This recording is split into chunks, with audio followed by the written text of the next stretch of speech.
Welcome, everyone, to the Daily Fix Show on the Fantasy and Frames podcast. I am your host, Keith Flemming. This is sadly the last episode of what I feel like has been a really great season of the show. But we're here to talk about the Super Bowl, hopefully win you some money in your lineups. Normally, I would be introducing my co-host, Joe the Brain Matz. He is fashionably late at this moment. He will be on soon. But I am thrilled to have with me, three of the guys from the Fantasy and Frames, part of the core of the great Fantasy and Frames crew, my man Tyler Howell, Jorge Edwards, and Nate Markham. What's going on, guys? Nothing, Keith. I am jealous of your music. I love your intro music. You might have the best. It is a medication commercial jingle, though, too. I hear it all the time. And I'm like, that's ours. But I am most excited about, no offense to my Frames guy. We got the great Bob Harris on here. Bob is at Football Diehard on Twitter. He's a senior editor for Football Diehards, host of his own Fantasy Sirius XM show. And can I call you a friend of the pod at this point, Bob? I would be offended if you called me something else. And I'm like impressed to be here squeezed in amongst all the frames. I'm like framed, literally framed. Well, you're dead. Joe shows up and put him on top of me and all these. Well, that made my night for you saying that. I appreciate that. We're here obviously to talk about the Super Bowl. I wanted to have you on just for a little bit to talk about the game. But before we get into that, what's your Super Bowl tradition? What do you normally do on the big game?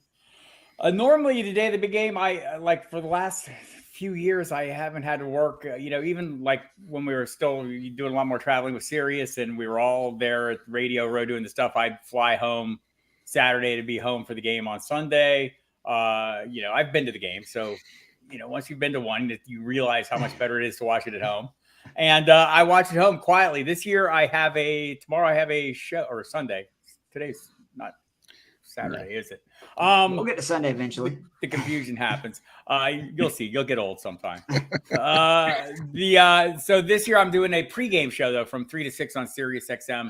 Mike Dempsey and I will be joined by I think pretty much every host on Sirius will come on and visit with us at times. And then I'll watch the game, which is like kind of okay because you hit that point where after the first 30 hours of pregame, you think like, wow, I need a break from pregame. And my show will be the break from pregame for me and hopefully for everyone out there. Just jump on in.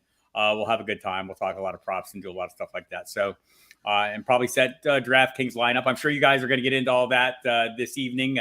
Oh, yeah. I have been dabbling a little bit and have laid some baseline lineups, but we'll talk more about that on Sunday as well. And I'll probably be listening the rest of the night so I don't screw anything up too bad. Well, we can't wait to hear that. We'll definitely check that out. All right. There's two big questions. I feel like especially when you're doing captain's lineups, you got to figure out what's the game script going to be. Right. Because there's a lot less options. You got to build a lineup off of, this is how I see it can go. So let's kind of go over each. The Eagles will win if they do this. If they hit some big plays to Devontae Smith, according to one of my lineups. I think the big play is like burning the Chiefs secondary is going to be their path to success. And Jalen Hurts having a big day throwing the ball. He hasn't quite been the same guy since he's come back from the shoulder injury, but I'm hoping the 2 weeks off help him out. Look, the Eagles are the better team, right? They've got the depth of the offense, just the better roster. Come on, Nate. I'm only here for facial expressions when anybody says anything bad against the Chiefs. Better overall roster. I mean, look, the Chiefs surprised me the way their defense played against the Bengals. I thought it was better than I expected, and it may be better than I expect this week. But just in general, the roster is not quite as robust as the Eagles, especially on defense and the offensive line as well. Although the Chiefs' offensive line is playing well too, but I just think the depth and everything, gives the Eagles a little bit of an edge, hence the 1.5 spread. I think that's a pretty reasonable amount. It's not like over the top. But I think, if they're going to win this game, they're going to need to play good defense and they're going to need to make some big plays, whether it's A.J. Brown or Devontae Smith. I think both are capable of it. Maybe even Quez Watkins, there's a lot of cheap dart tosses out there. I think everyone's in play this week, right? because there's only 2 teams playing. But I do think it's going to be like A.J. Brown and Smith and Jalen Hurts are the pieces that I think need to really come through. To your point, last time the Eagles were in a Super Bowl, I don't think anybody had Trey Burton throwing a passing touchdown to Nick Foles. So anything can happen in this game for sure. All right, the other way around. The Chiefs will win if what? So for sure, if Mahomes is able to avoid any aggravations to his injury and has a reasonable game, and Travis Kelce is Travis Kelce.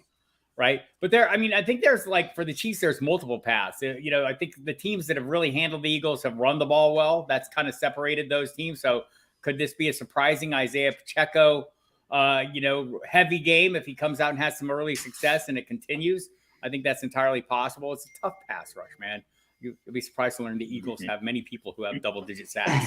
I was surprised. No, they're very good. They're really good at the coverages. So, I mean, some receivers going to show up. What did Marcus Grant say on his Twitter from our buddy from NFL Network? It's like the Chiefs receiving core is like, the refrigerator where there's a bunch of ingredients and not a meal, right? But you can kind of cobble things together, and that seems to be what the Chiefs are doing. But Travis Kelce is the piece. If it's going to be the Mahomes, if it's going to be the passing attack, look, I love Jerick McKinnon. I was on a big Jerick McKinnon run, late in the season, playing him as after picking him up as a free agent. But I think at this point with Mahomes a little nicked up and with a really strong pass rush, one of the reasons the Chiefs like Jerick McKinnon is because he's a great pass blocker as well, or at least knows the scheme well enough to be that guy.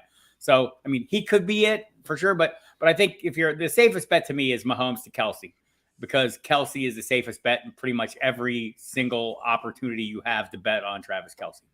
Yeah, I think if you're going to have Mahomes or Kelce as your captain, you have to have both. Yep. You just have to go all in and then fill in kind of around that. That's my I'll just to throw it out there because I know you guys are going to be talking about my base, lineup, just starting point where I'm going to start working off of is Kelce as my captain and Mahomes in the lineup as well.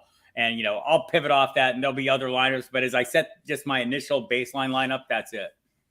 All right. And then how do you see this game most likely playing out?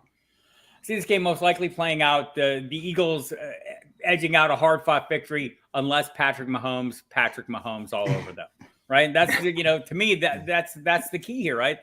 I totally believe the Eagles have the better overall roster, are a better team. I don't think they're a better coach team, and I don't think you could ever dismiss what Patrick Mahomes, the difference-making ability he has, and that's going to be the difference. I think for me, I'm going to go with the Eagles. If I was laying money on it, I'd probably take the Eagles here. But I do think that Patrick Mahomes is always going to be a path to victory for the Chiefs, no matter who they're playing. All right, one more question. I'm gonna let you get you out of here because I really do appreciate you doing this. Do you get depressed at this time of the year with football kind of ramping down? And I mean, I know we have obviously Dynasty and the draft coming through and all those kind of things. There's stuff to keep us busy. And I know you're more busy than most, but it's just we get really down this time of year when it's like, man, there won't be a meaningful football game for 6 months. No, I mean, this is the time when you start making hay and you start. We were talking a little bit before. I mean, there was a day when I was doing this, and when I first started doing this, that the off season was the time that the people in the industry, we got ahead. Now there is no time for us to get ahead. There's time for us to keep up, and I like to keep up. We make a bunch of magazines here at Fantasy Sports Publications, so I'll start working on those next week. I'll have radio shows, but you mentioned it. I mean, the NFL has designed the ultimate 365-day reality show. Everything turns into something else, right? So we're going to sit here and we're going to watch the Super Bowl, and then we're going to start talking about the combine. Then we're going to talk about nothing but the combine until free agency starts. Then we're going to talk about free agency until draft season starts. Then we're going to talk about the draft until mini camps start. Then we're going to be watching mini camps with bated breath for every single move, every single snap count, every single thing that we can see. Then we'll get into mini camps. And there's going to be a month of June when we all hope that nobody gets arrested. And then training camp starts in July. Or injured, right? I mean, it's going to be something, somebody, there's always there's always the TMZ aspect of the business that's going to happen. But regardless, I mean, that's the point is the NFL has figured out how to keep this cash cow cashing out. Right. And except for the Pro Bowl, they still haven't figured that out. There's not a more miserable week of football or quasi football or football related activities. It's like what is like the like cheese-like product. What is that? Like Cheese Whiz? I don't know. It's not actually the cheese, but it's like they can pretend it's cheese. The Pro Bowl weekend is like, okay, we got to make some money. I remember like the first Super Bowl I went to here in Dallas was the Packers Steelers. There was like a blizzard here and everything. That was my first exposure to the NFL experience, and it was off-site, and it was probably the last exposure to the NFL experience I ever needed, right? I mean, okay, I know what this is. They moved it into Radio Row, so I saw a lot more of them and paid zero attention to them. The Pro Bowl is like the NFL experience of the NFL season. It has become ridiculous. Josh Jacobs said it best. They need to just do away with it. I mean, honestly, it's become, Alvin Kamara says they should have gotten away with it last year, but I don't know. What do you think about the loser bowl? I've heard this pitch where 1 and 2 play that weekend. Winner gets the number 1 pick. That would be expensive for them. I don't know that they would go for that. And if somebody got hurt, they would freak out. Right. But I mean, just think about the last time you saw an actual Pro Bowl game, right? Where you see linemen literally just standing up and facing each other and not doing anything. I mean, how disrespectful to the game is that? And I think it's become even less respectful since. I mean, I guess it couldn't be more disrespectful than just, playing it, pretending you're playing a game and not playing a game. But all this stuff that they were doing to replace the not playing the game was not that much better than not playing the game. I'm Bob Harris. Follow me on Twitter. It feel like a cheap American Gladiators. Yes. Bob, I really appreciate you coming on. I don't feel strongly about it, though. Is there anything you want to plug before you get out of here? I want to plug this podcast. It's fantastic. I love coming on it. I want to plug Fantasy and Frames, an up-and-coming, rising superstar company. I love all the people associated with it. Love seeing them in August when I go to Canton. And just always a blast hanging out with you guys, and appreciate you having me on. And that's what I want to plug. Those things. You are the man, Bob. I really appreciate it. Thank you so much for coming on, and we will definitely be checking out your show on Super Bowl Sunday. Thanks for having me, and invite me back. I'll show Absolutely up. Will. That I can promise you. Thanks, later, Bob. guys. See you later, Bob. Yeah. The man, the myth, the legend. Can we just have an entire show where we brainstorm ideas of what they should do at the Pro Bowl? I like it. I'm down. Did you guys watch Thursday, the skills competition at all? I've yet to watch it. I did want to watch it, but is it the traditional skills competition that they had back in the day where it's like the running obstacle course for the quarterbacks and the... No. Unfortunately, it had the making of what seemed to be a positive. They started off that I saw at least, and there was other things. I got a late start. I saw the quarterback skills, the competition, the accuracy competition. Drones are moving, you're hitting the targets and whatnot. Derek Carr blew it out of the water. That in itself Derek Carr's awesome. Was great. The problem was everything else then just became kind of dumb. Like it was a catch competition between the linemen, basically, where they had a judge machine. Competition. They did have a long drive for golf competition, and yet, I mean, some of those guys were actually good golfers, and they won. But they incorporated a lot of goofy. Like they had the best catch where Stephon Diggs was. I don't know. I don't remember if Diggs was in the harness above Fremont Street, flying down the zip line, and they threw it up and he caught it. It's good for like humor, but like an actual skills competition is not a bad program. That's the NHL. That's how they make all their hay for. Right. And MLB, I mean, the home run derby has more viewers than the actual All-Star game, I would imagine. Yeah, exactly right. I mean, all those things people want to see, and there's only so much you can do. I would love to see a 40-yard dash competition, the fastest man. But again, these mega million-dollar contracts are always concerning if someone pulls a hammy or tears a muscle in a meaningless scrimmage or event. Yeah, I say go esports. Too. There you go. That's not a bad option. Well, Joe is still fashionably late. I love my boy. We went to the Senior Bowl, and like I said, I've learned Joe a little snail sometimes, but he will be here soon. But we talked about it with Bob. Let's go around. I'll start with Nate. How do you see this game playing out? Very similar to what Bob was saying. The heart in me wants to say the Chiefs by 3. I do believe that it will come down to probably that last possession, and whoever has that. The question you asked Bob is if-then scenarios. And that's how I see the Chiefs staying in this game, is basically keeping Patrick Mahomes upright. That offensive line has to stay intact. They have to worry, that right side more than anything. Trey Smith was banged up. Andrew Wiley is not a liability, but he's, if there's an area of concern, that's it. And Hassan Reddick has been really good over that left end. And so that's my concern. But I do believe this will be I think the over, like Tyler and I said earlier, will get hit. I could see 31-28, 28-24 type score, somewhere between 3 to 4 points. I'm going to lean Kansas City just because, even though Bob is correct, the Eagles have a better 1 through 53 team. Unfortunately, number 1 is number 15, and that's who I'm going to lean on. And I'm going to say it's a Patrick Mahomes-led attack, and it's hard to bet against him. Number 287 is pretty good, too. He's very, very good. All right, Tyler, same question. All right, so Bob did make a lot of sense when he said, the Eagles could win if they have big play from Jalen Hurts, if they have big plays from Devontae Smith, big plays from A.J. Brown. And then, the Chiefs can win if, Patrick Mahomes is himself. Huh. Okay, that makes sense. However, I'm just going with the entire season. I said it before the show, and I'm sticking with it. The Eagles have been the best team in the NFL all year, and I think they're really going to put on a display in the ground game. I think there's going to be a lot of ground game from both teams, as Isaiah Pacheco, Miles Sanders, Jalen Hurts, all of that. But I think they're just going to scrape by the over, and I think the Eagles are going to pull it out at the end. Jorge. There are two scenarios that I see this playing out. I think for me, however, the one that I believe more is I think Philly's going to jump out early. I think you're going to see a lot of their explosive plays. And because this is the Daily Fix show, and it's because you are the host of the show, I'm going to say it reminds me a little bit of Atlanta, New England from a couple of years ago. I'm not saying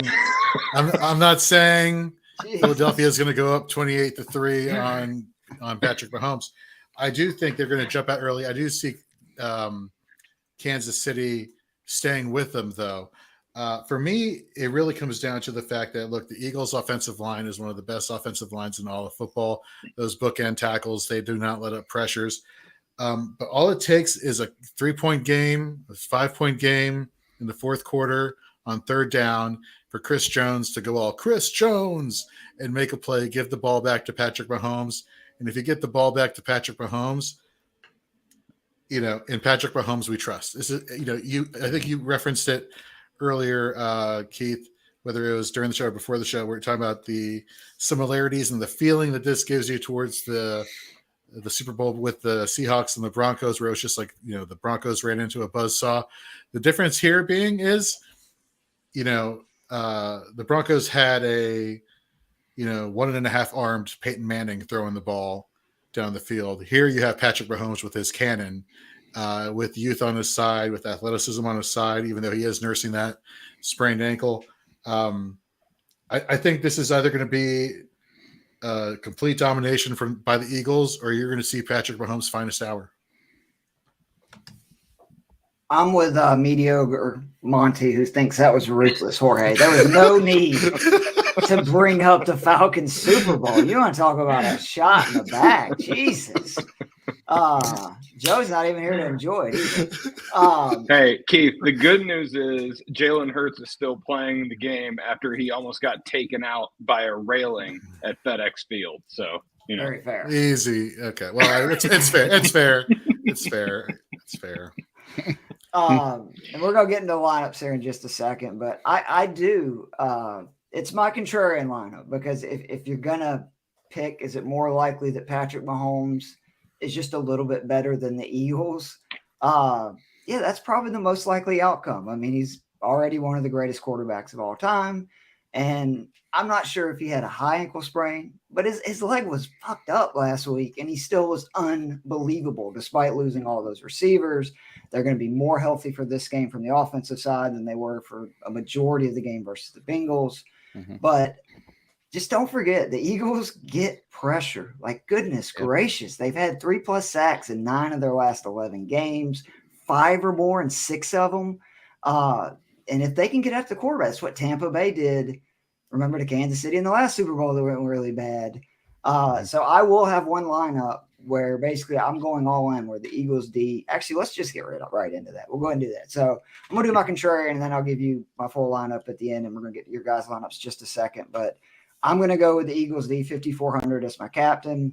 They've had double digits in 4 or 5, 9 points or more on 7 of 8 on DK. Again, it was 3 or more sacks in 12 of their last 13 games, 5 or more in 7 of their last 13. They set the single season record for most sacks by a team. They caused at least 1 turnover in 10 of 12, and they've averaged 8.6 points per game over the last 12 on DK. By doing that, it gives me a ton of flexibility with this lineup. It's risky always to have a lower price guy as your captain, but honestly, it's the easiest way if you can get it right to do very well in the event. So I'm going to add Jalen Hurts, 11,200 as my first flex. He's had 19.5 points per game in the playoffs, scored 20 plus in 8 of 9 his last 9 regular season games. Big thing for me, I think he's going to run a lot. 30 plus rushing yards in 5 of his last 7. 9 rushing attempts or more in 7 of his last 10. Multiple passing touchdowns in 8 of his last 11. And he just scores. We called him the human cheat code on this pod last year. 25 points or more on DK in 9 of his last 16. 20 points or more in 13 of 16. That's usually his floor, especially with his running. Then give me Travis Kelce, of course, 10,600. By playing the Eagles D, again, it gives me a lot of flexibility with this lineup. So I'm basically picking the guys that I think are most likely to go off. The Eagles are up. It's even more Kelce. And I keep saying this. I said it the first week of the playoffs. I said it the second. Travis Kelce should be in any fantasy football lineup you have this week or during the playoffs. In his last 8 playoff games, he's averaging over 9 receptions per game. He has 7 or more in 8 of 9 of those, averaging over 100 yards per game, 9 touchdowns, scored in 7 of 8 of those games. He scored 20-plus points on DK in all 8. The 20.8 that he scored last week was his lowest of those 8 games by over 3 points. So he had scored 24 points or more in the first of the other 7. It's just hard to argue Kelce should not be in any of your lineups. Miles Sanders is my next flex, 7,800. Again, I think if the D does well, which they better with them being my captain, should mean a lot of Sanders and the Eagles running the ball where they can keep the Chiefs defense winded and try to just make the Chiefs have to really grind out, get first downs because they have a few 3-and-outs when the Eagles are rushing well. This game could get ugly. He's averaged 13.5 points per game in the playoffs, 26 rush attempts, 132 yards, 2 touchdowns. Both of those games were over by the second half. So I think it's very encouraging. He's seen that many carries in 2 blowout games. In his games this year with 15-plus carries, he's averaging almost 17 points per game. He's 4th in the league in red zone touches. He's seen 22 red zone touches just in his last 9 games, 3 or more in 6 of his last 8. It's a really good chance he ends up scoring a touchdown. And I just think the Eagles need Sanders to have a good game to win this. Finally, Devontae Smith, 8,600. Seen 8 or more targets in 9 of his last 10, 5 or more receptions in 8 of 10, 17 points or more on DK in 6 of 8. And his worst game by far was last week, again versus the Niners, where it got out of hand early. They did credit him with a catch that he didn't really make, but he had a bad game. He only had 4.6 points. I obviously want a receiver having Hurts in this lineup to stack it with. I actually like Goddard the most out of all Eagles receivers. I just think his floor is the highest this week, but Smith just has such a higher ceiling.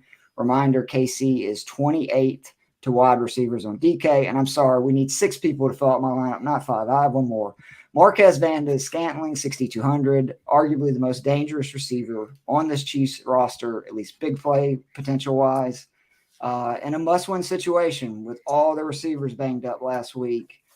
He came through in the AFC title game. He saw the most targets he's seen all season in 8, turned it into 6 catches, 116 yards, and a score, 26.6 points on DK. The big thing I like about him, he lines up 30% of the time in the slot, a place that you can really attack this Phillies D. I've been talking about it all year. They gave up 23 touchdowns. That was 3rd in the NFL to receivers from the slot and over 13 receptions per game. So that is my contrarian lineup. Joe Matz, it's nice of you to join us. How you doing, buddy? I'm good, man. All right. I was stressing about this game because I'm having a hard time figuring out exactly how this one plays out. That's what's Vegas saying. Well, since you're late to the party, we've all kind of given our game script. How do you see this game playing out? Or what are you leaning towards? The one thing I'm definitely leaning towards is points. I think this Eagles defense, as good as they are, and I do think they're very good, they haven't truly been tested that often. I know I was reading an article that said if you take the top 12 QBs in QBR, they have played only 4 games against those QBs, and 2 of those are Giants games, where anyone who watched the Giants playoff game or the regular season one with Daniel Jones pretty easily overwhelmed our offense, which makes sense. When they faced Dak Prescott, the Cowboys scored 40 points. When they faced Jared Goff, the Lions scored 35. They didn't have Jalen Hurts in that game, though, which I think is really big. When you don't have Hurts to run the ball, yeah, I mean that hurts. You know, it hurts to not have Hurts. But yeah, I just think the other thing too is I believe in Mahomes regardless of the game script here. I read a bunch of stuff. He's been better this year. EPA per drop back, the lower their chances of winning were. So he's been better when they've been down. So I think if the Eagles get up early, Mahomes plays great, gets him back in it. If the Chiefs are up early, it's because Mahomes is playing great. So I think Mahomes, Kelsey for me are the 2 guys. I don't have either of them in captain slots because of the expense, but I'm locking them in. I want both of them. And then, yeah, I trust the Eagles to be able to scheme up to score some points here. I think Spags will have some stuff that Hurts hasn't seen, and that could throw him off early. But I trust this Eagles coaching staff to figure things out. And I also just think Sirianni is the best guy on 4th downs. He's going to get them extra plays by converting a couple of 4th downs in this one. So, yeah, points. I don't know who wins. I'll tell you that I looked back over the last 6 Super Bowls. I correctly predicted the winner 3 times. It was the 3 times that the Eagles and Chiefs were not in the Super Bowl. So I've missed every Mahomes Super Bowl. I missed the full Super Bowl.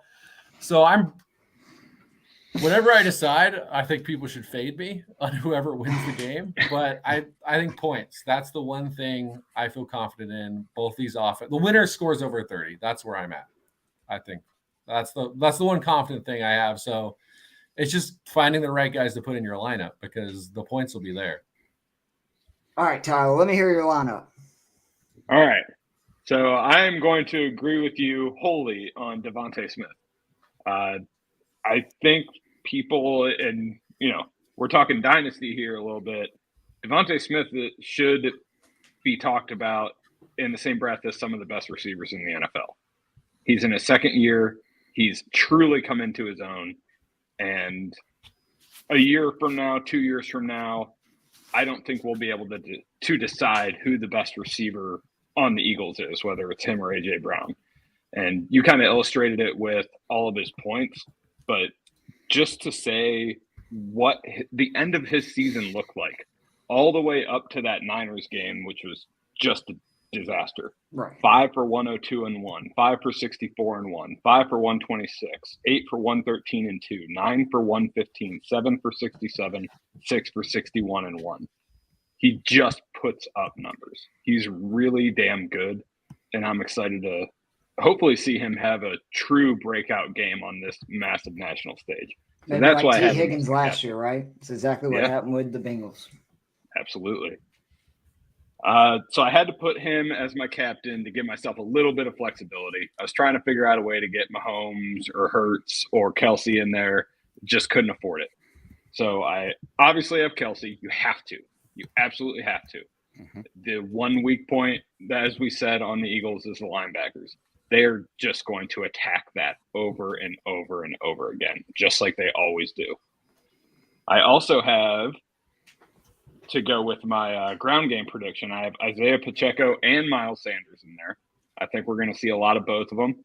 And I'll tell you what, man, every time I've watched a Chiefs game over the last month, it's been 1, and then it's been 2, and then it's been 3 Isaiah Pacheco runs. We're like, God, this guy's really damn good. So I'm excited to watch him run the ball.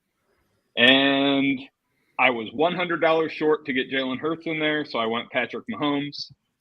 Wow, what a tough beat there. Yeah. I settled for Mahomes. And the only reason I did that is because I didn't want to put an absolute zero in as my last guy. I went with Blake Bell. Take that minuscule chance of a touchdown. I like it. I love it. In these kind of lineups, I think it's important to try it. Take a swing at that. Jorge, what you got? So I like Tyler. I have Devonta Smith as my captain. I actually have next, starting with my first flex, I have the Eagles defense. I think they're coming to come. There's a scenario where they can come to play and really dominate this game. I have Isaiah Pacheco.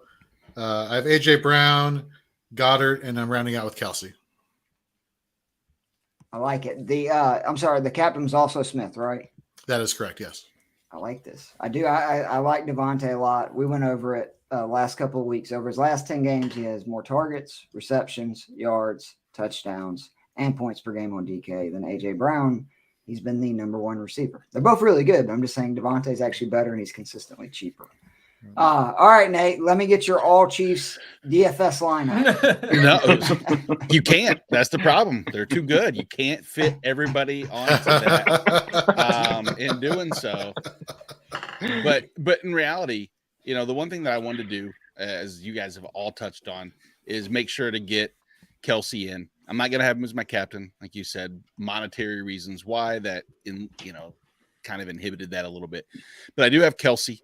I'm going to stack it. I mean, with Mahomes, you have the Chiefs right now coming off of a 2021 season, of course, that we all know how, dangerous they were.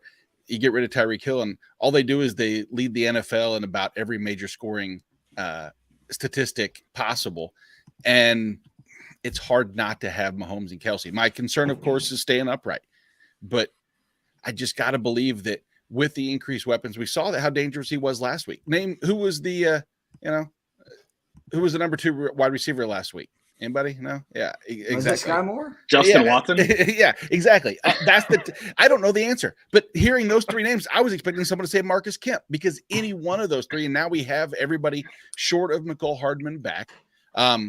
The concern with that, though, that makes me not want to lean towards any of those wide receivers. Hence why you'll see that taken away. So my captain spot is actually Kenneth Gainwell.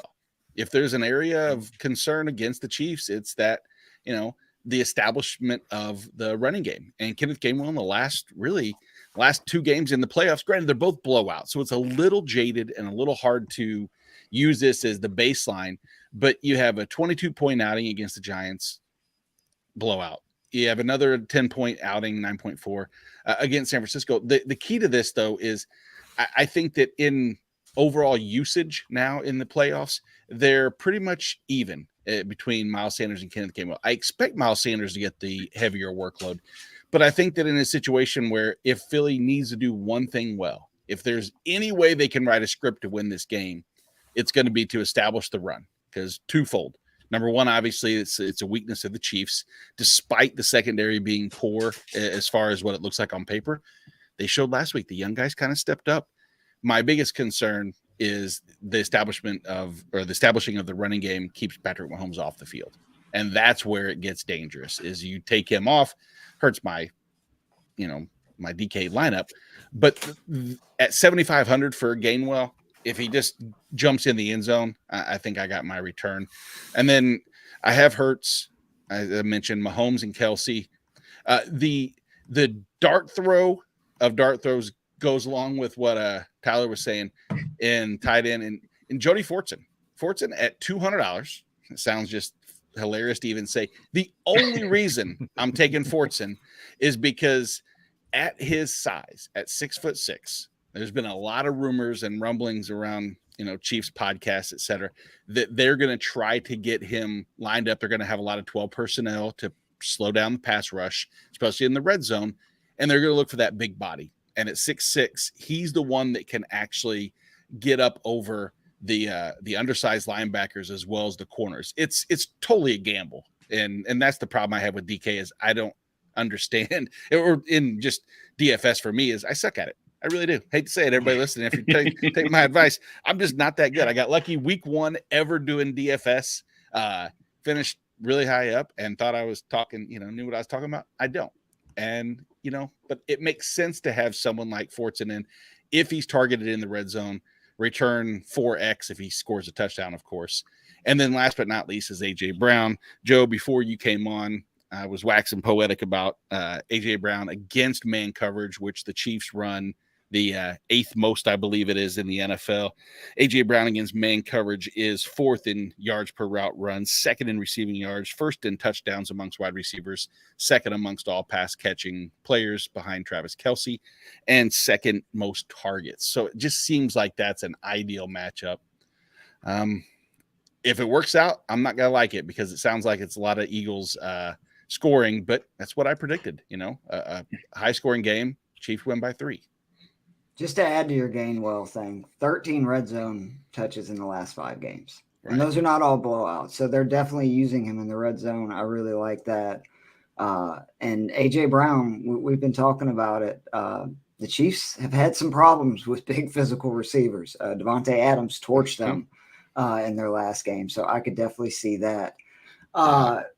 Against number 1 receivers, the Chiefs are damn near dead last in DVOA against the opposing team's wide receiver 1. Good thing Devontae Smith is the wide receiver. That's what 1. I was just about to say. Nate, the question, since it's about the Chiefs, I want you to answer this. What do you think about Sky Moore this week? You saw 31 pass attempts, but you got all those other receivers coming back. Exactly. I think that you're hard pressed to feel comfortable or confident them looking towards Sky Moore. I think he actually is behind Watson. I think he's behind obviously Juju and Kadarius Toney, and I think that they run a lot more 12 personnel where I think we'll see his snaps reduced quite a bit more so than what the expectation is, just to try to keep Mahomes upright. I think we'll see a lot more of the big heavy sets. And maybe that will, who knows? Sky Moore could very easily, he could break out and have 1 catch. It's all it really takes to have somebody. Sky Moore, what is he, like 2,400 probably, something stupid like that? He's cheap, yeah. 3,800. So, yeah, I would rather have Justin Watson personally for 2,000, I think. I'd rather have the kicker for 200 more. Because, that's the one guy I keep going back that I think I should have more lineups. Andy Reid is not very aggressive. On 4th and short, he's going to kick field goals. And I've had very little of them so far. All right, Joe the Brain, let's hear what you're working with this week, buddy. All right. Well, I have some very similar thought processes to Nate. A.J. Brown is my captain. Obviously, I hear you guys on the Devonta Smith might actually be the number 1. That would be the main thing that worries me about this A.J. Brown pick. But, yeah, it's exactly like Nate said. You look at DVOA, Kansas City, 31st against number 1s, 30th in yards per game to number 1 receivers. Last week was like a successful game for them, and Jamar Chase had 75 yards. So it's not like they erased him at all. I think A.J. Brown, you get him in man coverage.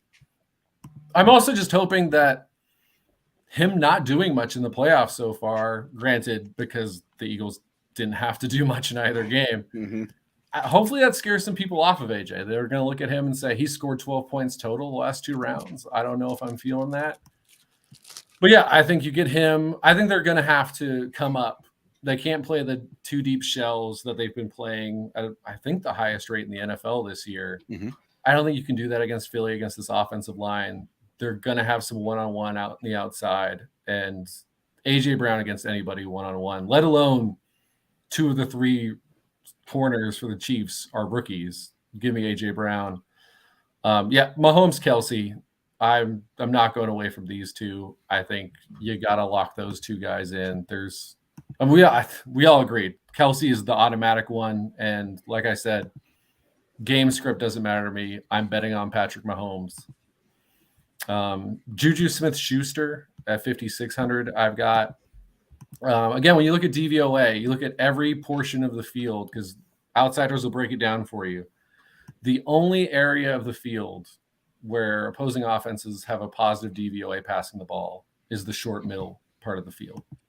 So I'm just thinking you get Juju in the slot. That's where he's going to do work. At least one of these Kansas City wide receivers is going to have a much better game than I saw today. Someone said that no one has an over above like 40 yards on any of the receivers for Kansas City. One of the guys is going to hit it. And if I'm betting on one of them, it's Juju Smith-Schuster. Kenneth Gainwell, 5,000. Again, just same page as Nate. When you look at this Kansas City defense against opposing running backs in the passing game, 28th in DVOA. They give up 47 yards per game. That's 30th in the NFL. And yeah, he's also been seeing a high number of carries. I don't know if that's in part because they were just blowing teams out so far, but I think if they fall down, he gets a bunch of action. And if they're leading the whole game, he gets a bunch of action. So I'm going with him. And then Keith, like you said, Andy Reid, not the most aggressive guy on fourth downs. So Harrison Butker is my final guy. 3 field goals last game. Again, similar situation. If Andy Reid has a 4th and goal from the 5, he's probably going to kick it, even though he shouldn't. So you're round it out. And yeah, I think a lot of points, close game. I don't know who's going to win, but I think you got, for me, it's put whichever Eagles guy you want, put that guy as your captain, and then just Mahomes, Kelsey, and then build out those final 3 however you feel. You know, I like the Butker talk more and more, and I'm looking a little bit deeper too. And you know, the Eagles and the Chiefs both are tied with 55 red zone attempts on the season, and the Eagles have only allowed touchdowns, or well, at least 52% in red zone touchdowns. Meaning, we know that the Chiefs are going to get to the red zone. Well, we assume they will get to the red zone, but the Eagles are really clamped, and once they get into it, which, I mean, Harrison Butker could be a really good play. I think I might have to look back and try to see if how and who I can move around to get that in. So I like Butker a lot. Yeah, I do too. The other lineup I have, because again, I wanted so bad to come on here and give the contrarian lineup I did for the Eagles and say that was the one I felt most comfortable about. But it's Patrick Mahomes. Off of his performance last week, I'm putting him in as a captain. I don't think he's actually going to be super owned as captain with the price. I think a lot of people are going to look at Kelsey or Jalen Hurts or Devontae Smith or A.J. Brown and miss the guy that scored at least 15 points in every game this season, 20 points or more in 14 to 17, 5 30-point games in that span. And on one leg, he just threw for 326 yards and 2 touchdowns. And he couldn't even hardly move. He has 10 games with 20-plus rushing yards. I think he is going to run more. Multiple passing touchdowns in 14 of 18. And as much as I think the Eagles are going to give them issues, I think Mahomes has enough to get it done. And a lot of times in these captains, if he ends up having a 25, 30-point game and nobody else scores more than 15, you're in trouble even if you hit one of the bargain plays. And I think Mahomes is by far the safest option to have that really good game. I'm putting Dallas Goedert in, who's my second favorite play this week, right behind Kelsey. I think he should be in most lineups. 6,400, scored double digits in 9 of the 11 games with Hurts as QB. In the 3 games since Hurts has came back from injury, 18 targets, 15 receptions. Chiefs giving up over their last 7 games at least 30 yards to tight ends in each one of them, 50 or more in 5 of those 7, 4 touchdowns in those 7 games. Goddard's catchable rate is 94.1% on catchable balls this year on 60-plus attempts. I would be getting that guy involved if he's that effective when you throw it to him. Give me Pacheco, 7,200. You guys talked about it. I'm 100% with Tyler that, boy, if the Chiefs hit this pick, which is starting to look more and more like they might have, he is the perfect weapon for this offense because he's both physical, but he's also got that speed. I really like what I've seen in the passing game from him. But just on DK, 9 of the last 10 games, double digits. The only ones he didn't score double digit in, 9.7 points. So that's his floor over the last 10 games, 9.7 points. Double digit carries in 9 of his last 11, 15 receiving yards or more, 6 of his last 8. Big one for me, 10 red zone attempts in his last 6. He's only scored 2 in his last 7 games. So I think that there's touchdown progression coming. He's got to score a touchdown. He's getting carries in the red zone. I think there's a good chance that happens. And he out-touched McKinnon 28-16 in the 2 postseason games. So he is their back now. I mean, they're going to him. On the other side, I'm taking about Miles Sanders, who I talked about earlier. I just think that they're going to need him to run the ball one way or the other, and it's a good chance that he scores a touchdown. he's somebody I'm going with over and over again. Okay, so because I have Mahomes and I'm not going Kelsey, I'm going to go the two receivers that play the slot the most. Marquez Scantling, who I talked about earlier, 6,200. He looked like the receiver that Mahomes had felt the most comfortable with outside of Travis Kelce. That was a big game. I just feel like the fact that he had his most targets in, he's had 7 or more targets in 3 of his last 4. It seems like they're figuring out they have this, surreal connection here. In 3 of the last 4 games, again, he's seen at least 1 red zone target and over 100+ air yards. I like that. But I'm also going with Juju Schuster, 5,600 to finish out the lineup. He lines up in the slot 38.7% of the time. That is the most of any Chiefs receiver, including Kelce. And I talked about Philly's struggles with slot receivers. That's where you can hit them. The not good for Schuster. He scored 22 points over his last 5. So this is a pretty risky play. But before that, 16 points or more in 5 and 8. And I just think the Eagles try to take away Kelce. I think there's a chance that that's going to be their game plan is we're going to rush 4. We're going to try to bracket Kelce, and let's see which other one of you guys can beat us and hope we can get the pass rush there. So that means somebody underneath. Schuster is only seeing 47.7 air yards per game on the season. So there's your guy. If they're getting rid of the ball quickly, as Joe was saying, over the middle, I think his floor is 4 receptions, maybe scores a touchdown.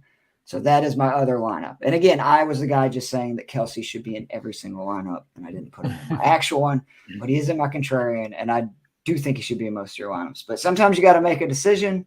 And again, in a small slate, I look at if I'm going Mahomes captain, most of the people that have Mahomes as captain, they're throwing Kelce with him. So I'm going to go the other direction and take the 2 receivers and hope Kelce is the guy that doesn't have the monster game, and maybe one or both of them can have better games in their point totals. And then we're on our way to a winning lineup. So anything else, Sam, you guys want to add on this game before we wrap this bad boy up? No, I mean, you guys all hit on Pacheco, and, I was actually shocked. Not shocked by watching him, but shocked at some of the numbers that he actually has put up. And, in the playoffs, he leads all skill players for the Chiefs in total yards, with 186. So it's not like he's just, electric. They call him, I think they're calling him Sparky, like the Energizer Bunny, because he just keeps going and going. So if that holds true, I love it. And I think that will be excellent. We saw that Jermaine Pratt tried tackling him against, and he bounced out, and that was one of the pivotal plays. He runs hard. He runs really hard. And I love, and so since week 10, he's 3rd in the league with 754 yards, and 469 of those were after contact. So it's the type of guy you want to lean on if you can, especially if you can take some of the pressure off of Mahomes. But it's just so hard to work these lineups in, guys. I find myself wanting to do an all Chiefs. Here's my all Chiefs lineup if you guys want. It's Mahomes at captain. I have Harrison Butker, Juju, Isaiah Pacheco, and then it's not all Chiefs because you got to throw some Eagles in. So I got to have Hurts and Kenneth Gainwell. So it's not a terrible. No, I actually don't hate it. I don't love it, but I don't hate it because if all those guys are scoring, Butker's going to get 4 extra points, and that's not probably to justify. But whatever. I do believe if you're in big fields, you have to get extra creative because the chances of you hitting a lineup that is not, fairly contrarian and not a bunch of other people sharing it with you or being very close to one player, y'all have 5 of the 6 players and his one player does better. There'll be hundreds of lineups with that exact same situation. It's okay to do that. And the one thing I would recommend, though, is if you think one team is going to win big and you go heavy on them, you got to go their defense because that just, whether it's through sacks, turnovers, defensive touchdowns, whatever, if you're going to have 4 to 5 guys on one team, I feel like the defense has to be one of those plays. Anybody else got anything I want to touch on the game? No, trade for Devontae Smith in Dynasty. Yeah, for sure. I agree. Seriously. No, I really do think you are going to see 1 or 2 options here. Either Philly is going to just blow them out and dominate them from the get-go, or the Chiefs lead a comeback. But either way, I see Philly having a large advantage in this game, whether it's throughout the entire game or 3/4 of it this Sunday. Joe, you missed the unnecessary shot that Jorge said when he said the Eagles will get up big early, a la the Falcons-Pats Super Bowl. I'm like, damn, dude, last show of the year coming in throwing daggers. Dude, even Joe wouldn't do that to you. Hey, Brady can't hurt you anymore, Keith. Just remember that. Right. We vowed to never meet in person until that son of a bitch was done. That's right. You're free. Wait till Derek Carr doesn't sign with New Orleans, and it's Tom Brady out of retirement coming back to New Orleans, and you get him twice a year. That would be literally hell on earth for me, because I hate the It'd be Saints so and great. I hate Tom Brady. Please. All right, before we get out of here, I want to go around. Everybody tell me where we can find your stuff. Nate, do you want to brag about your Dynasty IDP ranking we got going on now? Back-to-back top 5, right? No. Unfortunately, it wasn't top. It was. Was it top 10? I think 6. 6. Yeah, Oh, 6. God. Damn. Well, no. And How far are you fallen? I know, but thank you for saying that. I appreciate it. So, it's more as much as I'm probably just not giving myself enough credit like I typically do. It's more just a grind, and just doing it puts you ahead of probably the majority. But I do it because I want to have my peers, you guys, continue to believe in me, and I have a fucking hefty, lofty ceiling to keep up with all you guys. So if I fall too far, then before you know it, I got a terrible intro song. We don't have, not even on the Dynasty Fix anymore, or the Daily Dynasty. Oh my God, I can't even get it right. The Daily Fix. No one tweets about me, and then before you know it, I'm not even at the expo. It's just Travis Kelce and Carrie. But